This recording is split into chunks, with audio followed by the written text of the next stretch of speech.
کیا آپ لوگوں کا بھی یہی ڈاؤٹ ہے کہ میوں شرری ما خلق پڑھیں گے یا من شرری ما خلق؟ تو اس کے لیے ان تین چیزوں کو اپنے دماغ میں فٹ کر لو۔ نمبر ایک ہے نون ساکن، یہ رہا نون اوپر جزم، جزم کو ساکن بھی کہتے ہیں اس لیے یہ نون ساکن، نون ساکن۔ دوسرا ہے دو زبر دو زیر دو پیش، یہ تو تمہیں پتہ ہی ہے، لیکن یہ نہیں بتانا، یہ بتانا ہے اس کا نام ہے تنوین۔ دو زبر دو زیر دو پیش کو تنوین کہتے ہیں، اور یہ حمزہ ہا عین، ارے یہ تو سب کو پتہ رہتا ہے، یہ نہیں بتانا، بتانا یہ ہے حروف حلقی نام ہے ان کا، حمزہ ہا عین حا غین خا، ان کا نام حروف حلقی ہے، ان 6 حرفوں کا نام۔ بس یہ تین چیزوں کو دماغ میں فٹ کر لو، بس ہو گیا، اور کیا رہ گیا۔ اب آتے ہیں اصل مدعے پہ۔ نون ساکن اور تنوین کے بعد اگر ان 6 حرفوں میں سے کوئی سا بھی حرف آ جاتا ہے تو وہاں پر ناک میں آواز بالکل بھی نہیں لے جانی ہے۔ جب بھی نون ساکن ہو یا پھر یہ ان تینوں میں سے کوئی ایک ہو، پھر اس کے بعد دیکھنا ہے ان 6 حرفوں میں سے کون سا حرف ہے۔ ان 6 حرفوں میں سے کوئی سا بھی حرف آ گیا تو ناک میں آواز بالکل بھی نہیں لے جانی ہے۔ اب اسی کو ایگزامپل کے تھرو سمجھتے ہیں۔ یہاں پر ابھی سمجھایا تھا نون ساکن، تو دیکھیے یہاں پر بھی انعمتا، اس میں بھی یہ دیکھیے نون ساکن، یہ ہے نون اوپر جزم، نون ساکن۔ نون ساکن کے بعد میں نے بتایا تھا ان 6 حرفوں میں سے کوئی سا بھی حرف آ جائے تو ناک میں آواز بالکل بھی نہیں لے جانا ہے۔ تو یہاں پر بھی دیکھیے یہ عین، یہ دیکھیے یہاں پر بھی عین، نون ساکن کے بعد ان 6 حرفوں میں سے یہ عین آ گیا ہے، اس لیے یہاں پر ناک میں آواز بالکل بھی نہیں لے جائیں گے۔ انعمتا اسی طریقے سے پڑھیں گے۔ دوسرا اگزامپل دیکھ لیجئے، من ادینا، یہاں پر بھی دیکھیے یہ نون ساکن یہاں پر سمجھاتا، یہ دیکھیے نون اوپر جزم نون ساکن، نون ساکن کے بعد دیکھنا ہے کون سا حرف ہے، تو یہاں پر دیکھیے یہ حمزہ ہے، یہاں پر بھی کون سا حرف ہے، شروع میں آ گیا یہ حمزہ، تو نون ساکن کے بعد حمزہ آ گیا ہے، اسی وجہ سے یہاں پر ناک میں آواز بالکل بھی نہیں لے جائیں گے۔ اس کو اسی طریقے سے پڑھیں گے من ادینا، اگر ماؤں ادینا پڑھتے ہیں تو یہ غلط ہو جائے گا۔ اکثر لوگوں کو یہی ڈاؤٹ آیا ہوگا کہ یہ نون ساکن کے بعد تو یہ الف آ گیا، اب کیسے پتہ کریں گے، یہاں پر تو الف ہے بھی نہیں۔ تو دھیان سے سمجھ لیجئے کہ یہ الف نہیں ہے، یہ حمزہ ہے۔ کیوں حمزہ ہے؟ کیونکہ جب بھی الف کے اوپر زبر زیر یا پیش آ جائے یا پھر جزم آ جائے تو اس کو الف نہیں بولتے ہیں، وہ حمزہ بن جاتا ہے، وہ الف رہتا ہی نہیں ہے۔ یہ دیکھیے یہ حمزہ یہ بھی ہوتا ہے اور یہ بھی حمزہ ہی کہیں گے، کیونکہ یہاں پر زبر لگ گیا ہے، اگر یہاں پر زیر لگا دیں گے تو بھی حمزہ، اگر پیش لگا دیا تو بھی حمزہ، جزم لگا دیا تو بھی حمزہ۔ تو پھر حمزہ تو سمجھ گئے کیسے ہوتا ہے، تو الف کیا ہوتا ہے، اگر اسی کو ہم ہٹا دیں گے تو یہ دیکھیے صرف خالی ہے تو اس تو بولیں گے اسے الف، اگر خالی نہیں ہے زبر زیر پیش ہے تو حمزہ بولیں گے، خالی رہے گا تو الف بولیں گے۔ اب اس کو دیکھتے ہیں کہ کفواً احد، یہاں پر دیکھیں گے کہ جیسے یہ تنوین سمجھایا تھا تو یہاں پر دیکھیے واو کے اوپر 2 زبر کی تنوین آ چکی ہے، اور اس کے بعد ان 6 حرفوں میں سے یہ حمزہ آ گیا ہے۔ اب آپ لوگ سمجھ رہے ہیں کہ اس الف کو کیوں نہیں سمجھا، اس الف کو کیوں نہیں دیکھا، تو جب آپ ہجے کرتے ہیں تو کیسے ہجے کرتے ہیں، واو 2 زبر ون، حمزہ زبر آ، کفواً آ، ایسے ہی تو ہجے کرتے ہیں۔ الف کو کیوں نہیں پڑھتے ہیں، کیونکہ الف کے اوپر کچھ بھی نہیں ہے، 2 زبر کی تنوین کے بعد یہاں پر حمزہ آ گیا ہے، اسی لیے یہاں پر ناک میں آواز لے جا کر کے نہیں پڑھیں گے، کفواً احد ایسے پڑھیں گے۔ اب اس کو اور سمجھ لیتے ہیں، ہدن 2 زبر کی تنوین کے بعد اب دیکھیں گے کہ یہاں پر کوئی سا بھی حرف نہیں ہے، یا ہے لیکن یا پڑھا نہیں جاتا، ہجے کریں گے تو ہا پیش ہو دال 2 زبر دن ہدن، یا پڑھا نہیں جاتا تو اس کا مطلب آگے کوئی سا بھی حرف نہیں ہے۔ جب بھی نون ساکن یا تنوین کے بعد، نون ساکن یا تنوین کے بعد اگر کوئی سا بھی حرف نہ آئے تو پھر وہاں پر بھی ناک میں آواز لے جا کر کے نہیں پڑھیں گے، ہدن پڑھیں گے، ہداؤں ایسے نہیں پڑھیں گے، یہ غلط ہو جائے گا۔ ابھی تک ہم نے سمجھا کہ نون ساکن اور تنوین کے بعد اگر ان 6 حرفوں میں سے کوئی سا بھی حرف آ جائے تو ہمیں کیا کرنا ہے، مطلب ناک میں آواز لے جا کر کے نہیں پڑھنا ہے۔ اب دوسرا طریقہ دیکھتے ہیں کہ جب نون ساکن اور تنوین کے بعد ان 6 حرفوں میں سے کوئی سا بھی حرف نہ آئے، اگر دوسرا حرف کوئی ایسا آ جائے جیسے فا آ جائے، قاف آ جائے، تو کیا کریں گے، تو یہاں پر سمجھیے کہ نون ساکن ہے، یہ نون ساکن کے بعد یہ ان 6 حرفوں میں سے دیکھیے کوئی سا بھی حرف نہیں ہے، یہاں پر ہے شین، تو کیا کرنا ہے، تو یہاں پر ناک میں آواز لے جا کر کے پڑھیں گے اس طریقے سے، میوں شری۔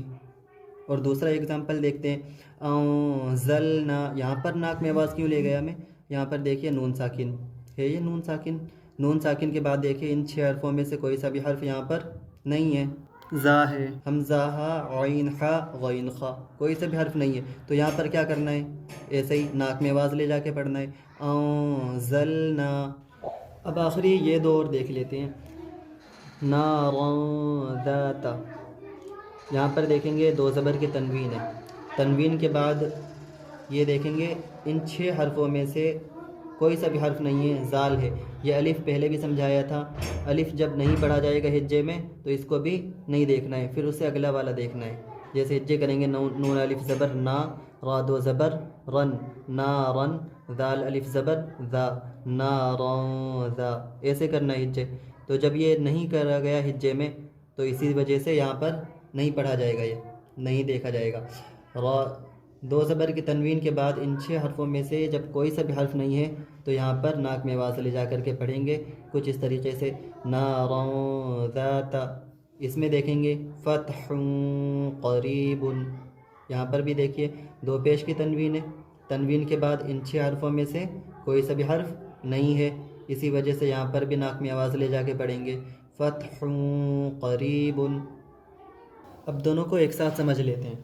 جب نون ساکن اور تنوین کے بعد ان 6 حرفوں میں سے کوئی سا بھی حرف آ جائے تو وہاں پر ناک میں آواز لے جا کر کے نہیں پڑھتے ہیں، اور جب نون ساکن اور تنوین کے بعد اگر ان 6 حرفوں میں سے کوئی سا بھی حرف نہیں آئے، ان کے علاوہ ان 15 حرفوں میں سے کوئی سا بھی حرف آ جائے تو ناک میں آواز لے جا کر کے پڑھیں گے، ان حرفوں کو حروف اخفا کہتے ہیں، جیسے ہم نے ابھی اگزامپل کے تھرو سمجھا، تو نارا ذات، اس طریقے سے ناک میں آواز لے جا کر کے پڑھنے کو کہتے ہیں اخفا۔ ابھی اتنی دیر سے کیا سمجھ رہے تھے ہم، اسی اخفا کو سمجھ رہے تھے، اور جیسے پہلے سمجھا تھا انعمت، ناک میں آواز نہیں لے گا یہاں پر، تو اسی طریقے سے پڑھنے کو کہتے ہیں ہم اظہار۔ اب بھی صحیح سے کلیئر نہیں ہوا ہوگا، اب تھوڑی سی پریکٹس کرتے ہیں، بالکل کلیئر ہو جائے گا۔ دیکھیے یہاں پر طیرن ابابیلا، یہاں پر یہ دو زبر کی تنوین آئی، دو زبر کی تنوین کے بعد یہ الف تو پڑھا نہیں جائے گا، یہ حمزہ دیکھنا ہے، تو دیکھیے دو زبر کی تنوین کے بعد یہ حمزہ آ گیا ہے، تو یہاں پر کیا کرنا ہے، صحیح کہا، ناک میں آواز لے جا کر کے نہیں پڑھیں گے، طیرن ابابیلا۔ اسی طریقے سے یہ بھی دیکھ لیجئے، دو پیش کی تنوین ہے، دو پیش کی تنوین کے بعد یہ کون سا حرف ہے، حمزہ ہا، عین ہا، ہا آ گیا، مطلب حروف حلقی کے 6 حرفوں میں سے ہا آ گیا ہے، اسی لیے یہاں پر بھی ناک میں آواز لے جا کر کے نہیں پڑھیں گے، نارن حامیتن۔ اسی طریقے سے یہاں پہ نون ساکن کے بعد یہ حمزہ ہا، عین ہا، غین خا، خا آ گیا، لمن خشیہ، ناک میں آواز نہیں لے جائیں گے، مطلب اسی طریقے سے یہ سب ہے، من غیرہ، نون ساکن کے بعد یہ غین آ گیا، یہاں پر دو زیر کی تنوین کے بعد عین آ گیا، یومئذ علیہا، منہ خطابا، نون ساکن کے بعد ہا آ گیا ہے، اس لیے یہاں پر ناک میں آواز لے جا کر کے نہیں پڑھیں گے، منہ خطابا۔ آگے دیکھیے یہاں پر یہ دو زبر کی تنوین کے بعد آگے کوئی حرف ہے ہی نہیں، تو یہاں پر بھی میں نے بتایا تھا اظہار ہی کرنا ہے، مطلب ناک میں آواز نہیں لے جانا ہے، منہ خطابا، من عین آنیۃ، یہاں پر بھی دیکھیے نون ساکن کے بعد یہ عین آ گیا، حمزہ عین، عین آ گیا، تو پھر یہاں پر بھی ناک میں آواز نہیں لے جائیں گے، دو زیر کی تنوین کے بعد یہ حمزہ آ گیا ہے، یہاں پر بھی ناک میں آواز نہیں لے جائیں گے، یہاں پر بھی آگے کوئی حرف ہے ہی نہیں تو ناک میں آواز نہیں لے جائیں گے، من عین آنیۃ۔ بس آپ کو ان 6 حرفوں کو فوکس کرنا ہے، بس ان 6 حرفوں پہ، سارا تو ایسے ہی ہو جائے گا۔ اب یہ دیکھیے ادھر نون ساکن کے بعد ان 6 حرفوں میں سے کوئی سے بھی حرف نہیں ہے تو یہاں پر کیا کرنا ہے، تا، ایسے پڑھ دیں گے ناک میں آواز لے جا کے، یہاں پر نون ہے، نون ساکن، نون ساکن کے بعد 6 حرفوں میں سے کوئی سے بھی حرف ہے، دیکھیے حمزہ ہا، عین ہا، غین خا نہیں آیا تو کیا کرنا ہے، ناک میں آواز لے جا کے پڑھنا ہے، تا منذر، ایسے دو زبر کی تنوین ہے، دو زبر کی تنوین کے بعد یہ کاف ہے، کاف ہے 6 حرفوں میں سے، حمزہ ہا، عین ہا، غین خا نہیں ہے، کراما کاتبین، یہاں پر بھی ناک میں آواز لے جا کے پڑھ دیا، یہاں پر بھی دیکھیے فتح قریب، یہ تو میں نے بتایا بھی تھا پہلے، یتیما فآوا، میم کے اوپر دو زبر کی تنوین ہے، تنوین کے بعد 6 حرفوں میں سے کوئی سے بھی حرف نہیں ہے تو کیا کرنا ہے، یتیما فآوا، ناک میں آواز لے جا کے پڑھنا ہے۔ اکثر لوگ اب یہ غلطی کر رہے ہوں گے کہ انت منذر، اس طریقے سے پڑھ رہے ہوں گے، لیکن یہ طریقہ بالکل غلط ہے، جب بھی نون ساکن کی آواز جائے گی بالکل ناک میں لے جا کر کے پڑھنا ہے، جیسے انتا اس طریقے سے پڑھ رہے ہیں تو یہ زبان کی نوک جو ہے اوپر ٹچ ہو جا رہی ہے۔ اگر زبان کی نوک اگر اوپر ٹچ ہو جائے تو سمجھ لینا کہ اخفا نہیں ہو رہا ہے وہاں پر۔ اگر اخفا کرنا ہے تو ناک میں آواز جانی چاہیے پوری، تمونذر، اس طریقے سے کریں گے تو ہی ہوگا اخفا۔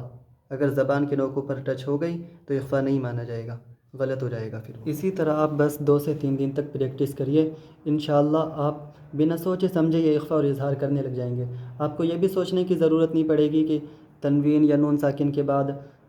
حمزہ ہا، غین ہا، غین خا، کون سا حرف آ رہا ہے کون سا نہیں آ رہا ہے، بالکل بھی سوچنے کی ضرورت نہیں پڑے گی، آٹومیٹک آپ کا دماغ خود ہی بتا دے گا کہ یہاں پر آپ نے صحیح پڑھا یا غلط پڑھا۔ اب تک آپ دیکھ رہے تھے کہ اخفا اور اظہار کس طرح کرتے ہیں، اور اگر آپ چاہتے ہیں کہ اسی طرح کی ویڈیو آپ کے سامنے آتی رہیں تو آپ ہمارے چینل کو سبسکرائب کر لیں، اور لائک کریں یا نہ کریں یہ آپ کی مرضی ہے، اور آپ کا جو بھی ڈاؤٹ ہو قرآن شریف سے ریلیٹڈ آپ کمنٹ کریں، آپ کا جواب انشاءاللہ ضرور دیا جائے گا۔ السلام علیکم ورحمۃ اللہ۔